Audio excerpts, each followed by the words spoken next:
Hi, ladies and gentlemen. Terry Martin, and I'm joined with Jeff Berkowitz from Chicago. We're going to be discussing some of the major issues that have come up in the state over the last week and will probably be hanging over our heads for a while. And Jeff, one of the big issues, even though it's not really a state issue, but the big issue is this COVID. And once again, the Chicago Teachers Union is threatening to strike because they are refusing to go to in-classroom teaching.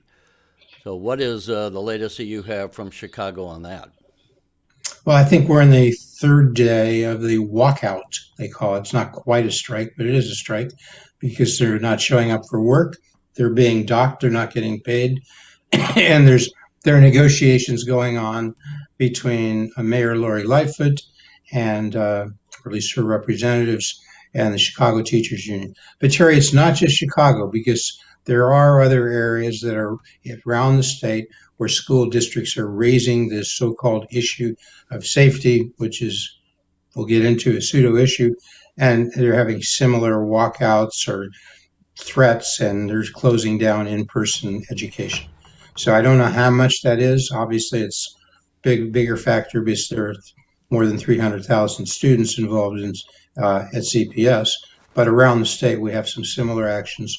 And so that's important because the education issue for the governor's race and for the people of Illinois continues to be a big issue. And one main element is people are not getting access or their kids are not getting access to in-person education. We've had this issue now for 2 years and it's continuing. So there it is. And the short of it is, remember we had that, we had, Well, and I we would have say it bad, not only impacts obviously the governor's race, and it's one more indication that it seems like the people who are in elected office can't control what's going on within the government. When does Mayor Lori Lightfoot, when is her term up and she has to run for reelection? February 23, so a year from next month. Okay, so The basically a year campaign, from now, and that campaign will be starting up, I would expect. Well, you tell me, when would that campaign it's kick off, it's would you already think? started, Terry, because Arnie Duncan, former superintendent of CPS, while we're talking about Chicago Public Schools, who went to Washington with Barack Obama as his Secretary of Education, is now saying he's thinking about running for mayor of the city of Chicago. Before he was denying it, he heads up an organization called CRED, which deals a lot with trying to get young minorities employed and on the right direction and so forth. And in any case, that's what Arnie Duncan has said. We expect there will be others. Ray Lopez, an alderman from Chicago, who's been very critical of the mayor. Paul Vallas, who you referred to, former superintendent of education at CPS, former candidate for governor 20 years ago. So they'll be So, coming and out he's in thinking of droves. running as well, right, for mayor? Of course, so Terry, the sharks are in the water and they can scent blood. What Okay. is the consensus? What's the feeling of the man on the street in Chicago about the Lori Lightfoot administration?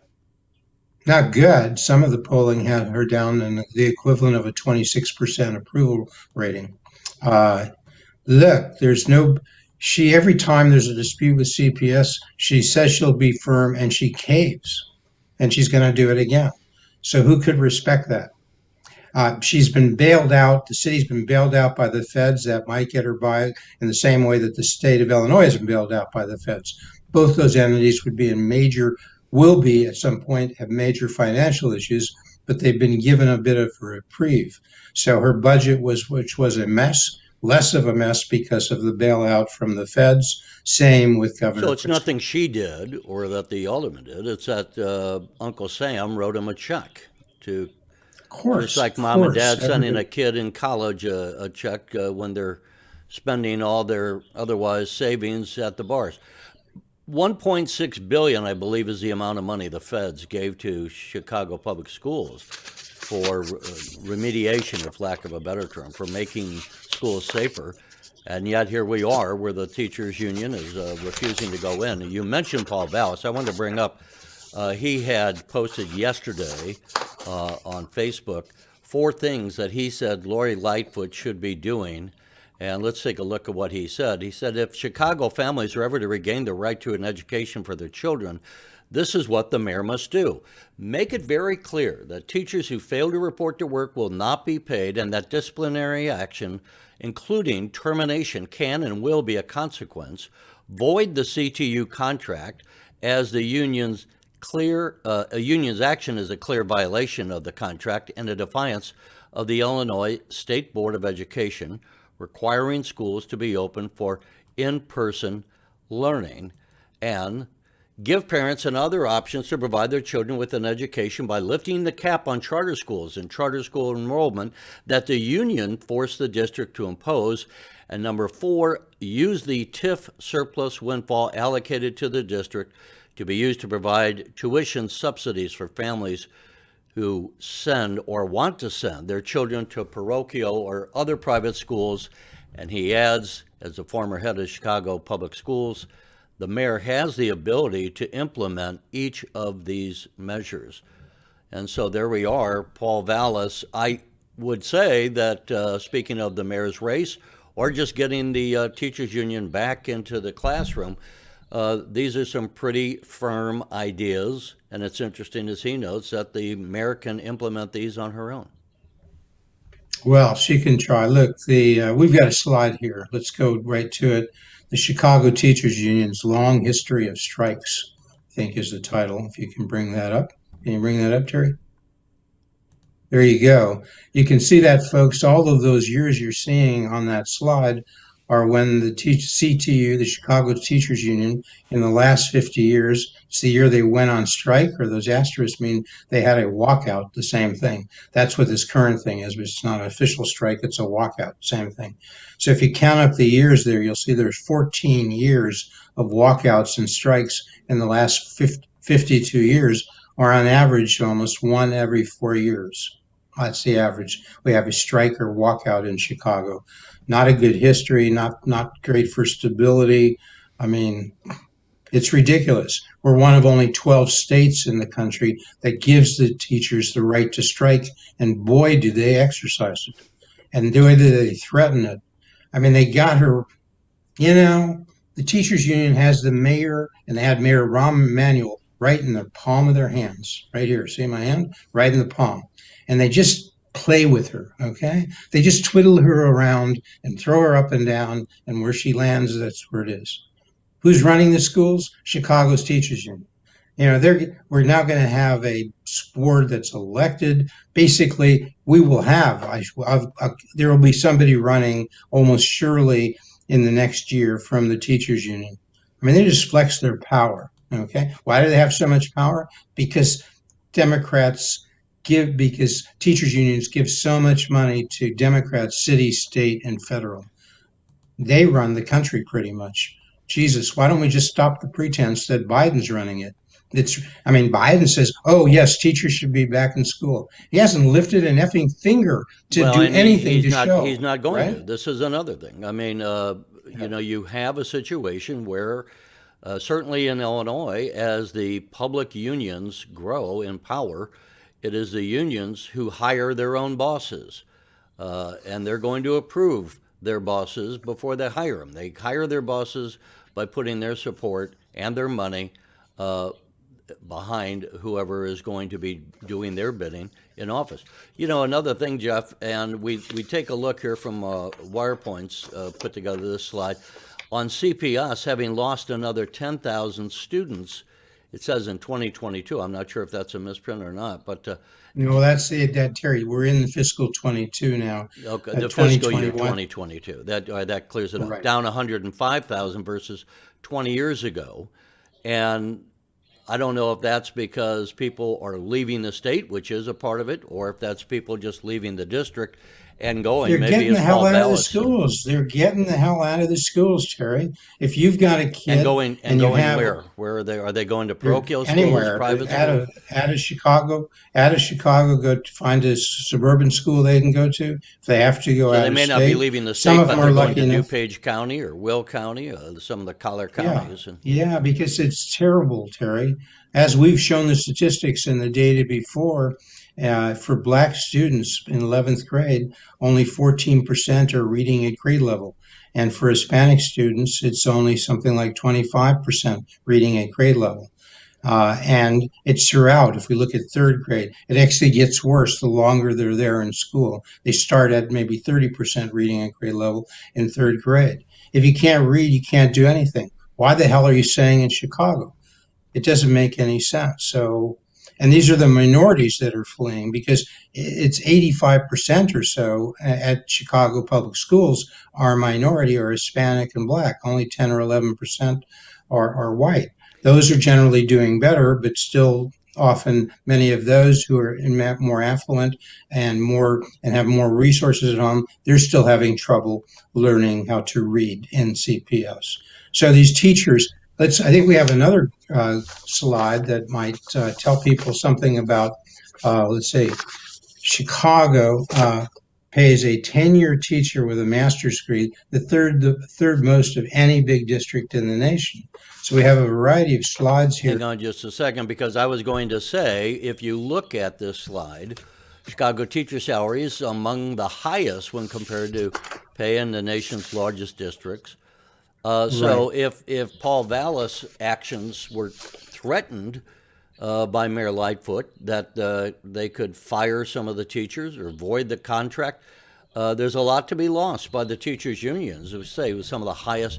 And as you were just saying, what was it what were you just quoting? I think you were quoting tenure with a bachelor's degree. Well, let's go. This slide shows Chicago teachers' salaries among the highest when compared to pay in the nation's largest districts.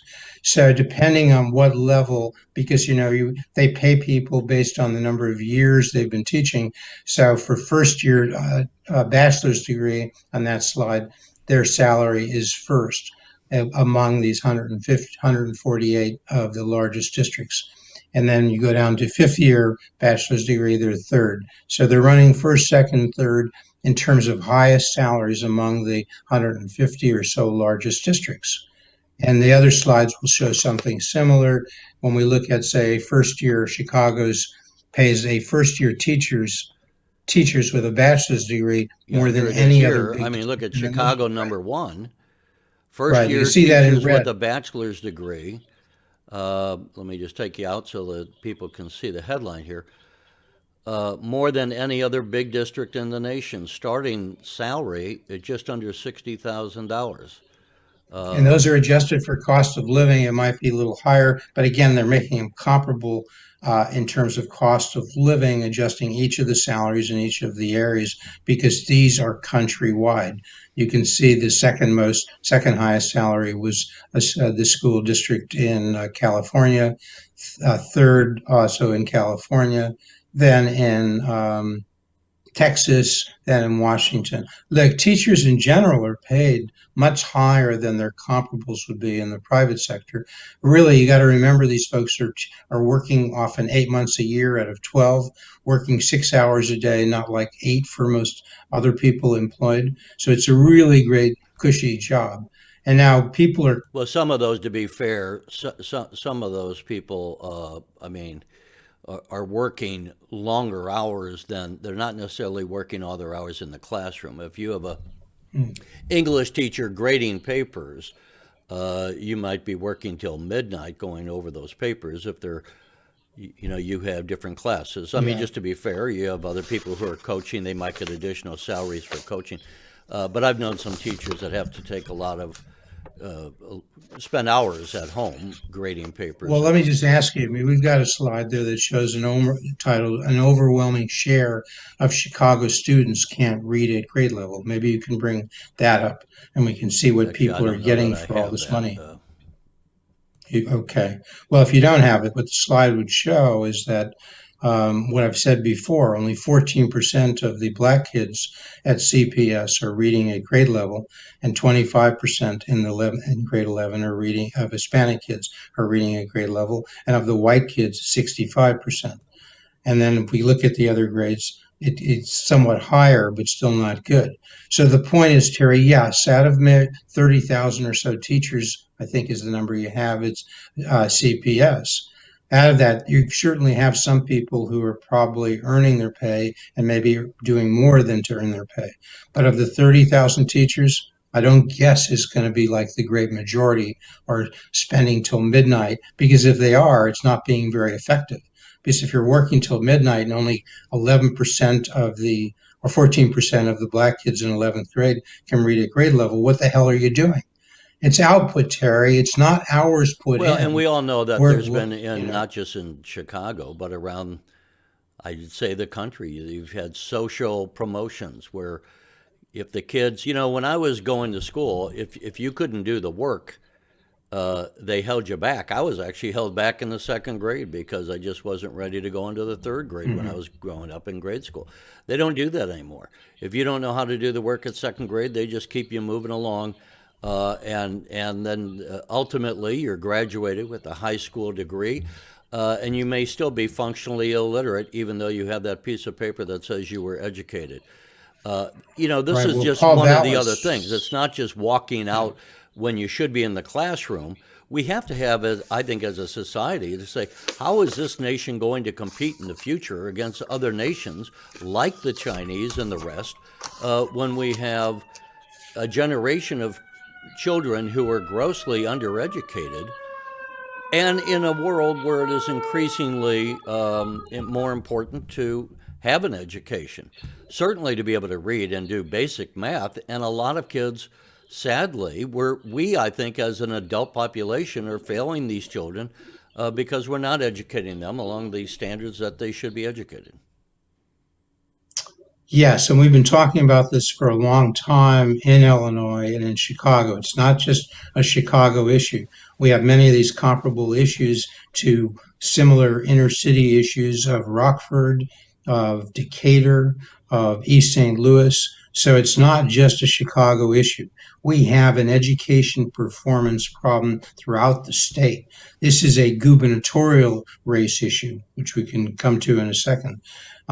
Education, the cost of education, the fact that we're crowding out many other services that are needed in the state of Illinois because we're paying excessive salaries, we're paying excessive pensions to Let me teachers, bring up, Jeff, and while you're talking about excessive salaries, we have this slide that kind of shows that many Chicago public school worker salaries grow 24 to 50% under their 5-year contract going out to 2024. This was the work in part of the Lori Lightfoot and yes, signing thank off you on very this. much, Mayor Lori Lightfoot. You can see that year is 2019. One of the first things she did when she got elected was to negotiate a bad contract, with CPS, boosting the salaries from an average teacher 79,000 2019 to, in a few years of 2024, will be almost up to $100,000.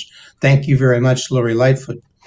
Who's going to pay for it? It's not coming out of your wallet. It's coming out of the taxpayers, their property taxes, if they can find it, and or they'll just be further in the hole on the pensions. This is just ridiculous, Terry. They run this thing like well, I don't know what you like. They certainly don't run the state and the city and the county like a business. They run it like I don't know, like money's grown on trees, and then they Well, pluck the and let taxpayers me, for it. while we're talking on that, let me bring this slide up. You're talking about the cost, and you have Right. Chicago Public Schools are already rated junk as far as their bonds are concerned. Couldn't be any lower. See down at the bottom, you'd know that it's a B rating, right, for CPS. A little bit higher, but still junk for the city of Chicago. Even though they've been flushed with money, even though the feds have thrown an enormous amount of money to the schools and to the city, it still hasn't moved them out of the junk rating from Moody's. This is not me saying this. This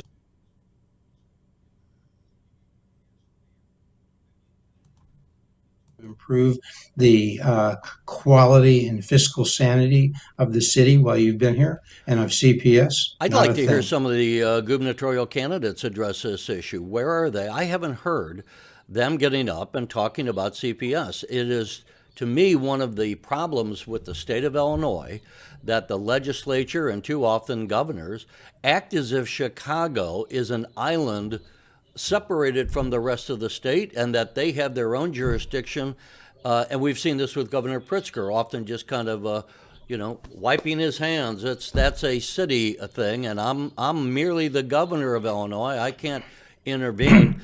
Where is the governor standing up and saying, "You better get back in school, CPS"? No, but he wants their support Terry, for the can't reelection. bother him. He's in isolation. Okay, he's quarantined for 5 days because he may have been exposed or to near somebody who may have COVID. So, oh my gosh, put him in an isolation booth. Don't let him out. Oh my gosh. Oh my gosh. Okay. Well, look, I don't want to get personal here, but we know the major risk factors for COVID. We knew this 2 years ago. We know it now, and we just continue to ignore it. What are they, Terry? If you're morbidly obese, and that's not my phrase, that's what they use, meaning you're significantly overweight, that is a major, major risk factor. What we could have done is tell people 2 years ago, if you're morbidly obese and you can do something, some people have a physical condition where there's nothing they can do. But if you can start exercising, if you can find a gym to work out, if you Well, you can don't do even need a something to gym. You reduce can your just weight exercise at home. I mean, get on at the home, floor. if you can Do a do little right push-ups, stand in place, and push-ups, march. right, right. Quit eating so So much. the point is, if you do that, you will be much safer from COVID. So we're all doing, oh, get vaccinated, yes. So get vaccinated, yes. I think that's a good idea. Some people don't. But my point is, the governor is perhaps an example. Okay, he should confront this because people notice he's significantly overweight. But anyway, the point is, when anything comes up about COVID, he quarantines, he isolates. Look, that affects his work. We can't see him. He's not holding a press conference because he is in isolation, and that started a few days ago. We're taping this on Friday the 7th. It'll go through Sunday. You said, where is he? That's where he is, isolating. Well, of Okay, course, he could put out because a of what I statement. mentioned. It doesn't have to be that Well, he's he could, physically. He could of stay in his course. house and put out a You can have a statement. virtual press conference. You sure? He's You done point that that out. before. I mean, well, a year ago we were covering his press conferences, and he was speaking from his house. But it's The other thing symbolic. is, let me bring up this graphic. Just the Republican candidates, where are they to be speaking on the state's financial mess? Why aren't they? They want to be the governor. Where are the Republican candidates speaking out against CPS, against the cost of the contract? At least Paul Vallas is putting out a 4-point plan of action that he says Mayor Lightfoot could do, and obviously he would do were he the mayor of Chicago. But it would be nice to say, folks, if you want to be the governor, whether it's Governor Pritzker or the other Republican candidates, then let's not say it's out of your purview to speak on these issues when you're saying you want to be the leader. Fine. Give us your plan. At least I credit Paul Vallis for stepping up to the plate and saying what can be Well, done. we can say Jesse Sullivan, who's running for governor from your neck of the woods, from Petersburg. He's been talking about this. I got a mailer here in Evanston from Jesse Sullivan talking about three issues, and one of them was giving people safe and effective schools. So he's talking about it. I imagine we'll see some of that from Gary Rabon, who's running for governor. Maybe he's already sent that out. Maybe I just didn't see it. We'll see. I'm certainly Darren Bailey's been talking about this from your neck of the Bailey's woods, been Senator certainly Darren busy Bailey. on the campaign trail. I'll give him that. He keeps crisscrossing the state, and he may be speaking out. It's not to say that he gets coverage at every stop he goes to. And Terry, here's another prediction. I've said it And in before. fact, I'll let me say it let me again. insert a problem with our media. Too many of the people in Chicago, they just don't cover something unless it impacts Chicago, the Chicago media. And so again, you have to have some of these downstate people being ignored and not getting their message out effectively. I mean, the Illinois Channel tries to give them a voice, Okay, and we'll continue to Terry, do that. You've done your role, but our downstate friends. Okay, let me just start with an update. Let me get right to the point. Right to the point. As of January 7th, downstate folks, you have a homegrown downstate candidate in the Secretary of State's race, a credible campaign. His name is John Millizer. He's former state's attorney from Sangamon County, your neck of the woods for people who are upstate and don't know. That includes Springfield, right, Terry? Sangamon County, he was the state's attorney. His name is John Millizer. He's running now for Secretary of State. Dan Brady's in the race. Millizer's running as a Republican. That was announced and discussed by Mike Z, who's closely aligned as likely to be working with and on behalf of and funded by a campaign that's going to start, we think, fairly soon for Richard Irvin, the current mayor of Aurora.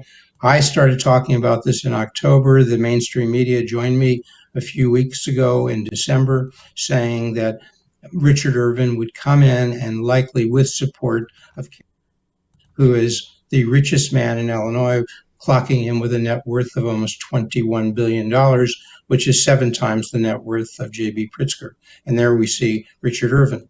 And I suspect he'll be talking about education. He's a mayor, so he's got some of those same issues. People will want to know how he's dealt with them in Aurora and what he would say about Chicago.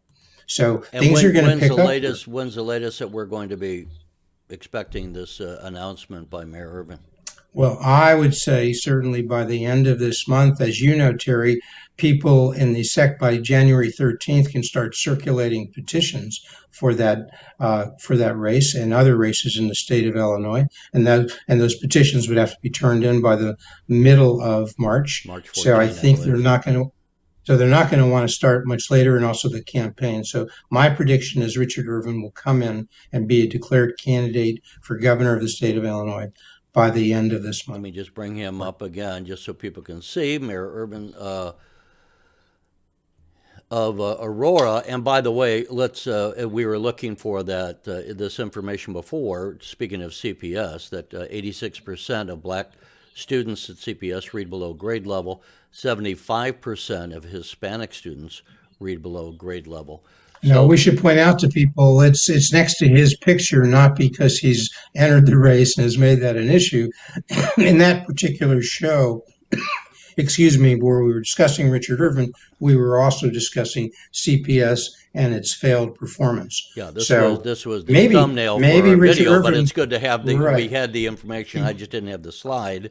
Well, we give this to him. Maybe Richard Irvin's going to want to run on those issues because he could do far worse than running on those particular 2 issues. Well, But and we again, haven't heard that he is. 86% of black kids reading below level, 75% of Hispanics. We just said that CPS is among the highest paid people in the nation. And so the taxpayers might say, well, what are we paying for? And then as we started the show, now they want to not, have remote learning when I would say most people would agree that remote learning has not really met the needs of students. Not that they, according to statistics, have been met when the kids were in the classroom. So Okay, Terry, something let's just needs to be mention done. We have the other by the way, major issue. about 1 minute, maybe a minute and a half. So we only have the other major issue is COVID. COVID continues to be a problem. I mentioned a major risk factor is people being morbidly obese is the technical phrase, overweight, significantly overweight. The other one is pre-existing conditions. We started out by not concentrating on those people, not protecting them. Half of the people and half of our deaths in Illinois, which is now 28,000 from COVID, came from nursing home people, elderly. So we could still, now we have at least 95% of the people who are elderly, I think I got the number wrong, but it's a very high percentage. I think it's something like 95% have at least one shot, 87% are fully vaxxed of Well, those the other over thing we should say, 65. the latest variant, I never got the pronunciation down, but the fact is, Omicron, the people who have Omicron, had it is not Omicron. anywhere near as devastating to the health as we've had some of the earlier variants that are out there. But But Jeff, much more it's infectious. time for us to say It's goodbye, much more Jeff. transmissible. Okay. Folks, thanks as All always. right. Leave us your Bye, comments on folks. what you think on this walkout by CPS and what should be done. And Jeff, we will see you next time.